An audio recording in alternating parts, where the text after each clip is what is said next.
वो भी आए और अपनी यहाँ से नुमाइंदगी दर्ज फरमाए। जनाब कातिब कि ज्यादा अगर किसी को तो ज्यादा अगर किसी को तो किसे थोड़ा तो देता, ज्यादा अगर किसी को तो किसे थोड़ा तो देता है, जिसे वो जर नहीं देता उसे जरिया तो देता है। वाह वाह वाह वाह।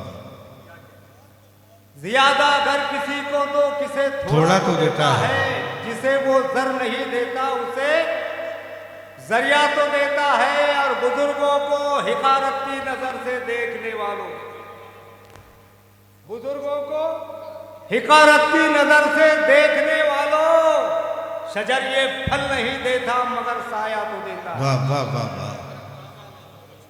बुजुर्गों को हिकारत की नजर से देखने वालों, शजर ये फल नहीं देता मगर साया तो देता है।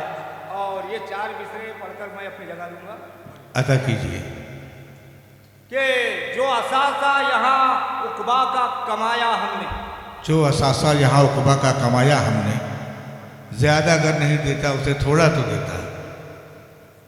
जो असासा यहाँ उकबा का कमाया हमने, दौरे हाजिर में वो ईमान बचाया। हाँ हाँ हाँ। जो असासा यहाँ उकबा का कमाया हमने, दौरे हाजिर में वो ईमान बचाया हमने।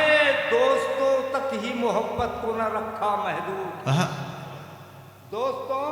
दोस्तों तक ही मोहब्बत को न रखा महदूद, बल्कि दुश्मन को भी सीने से लगाया है। वाह वाह।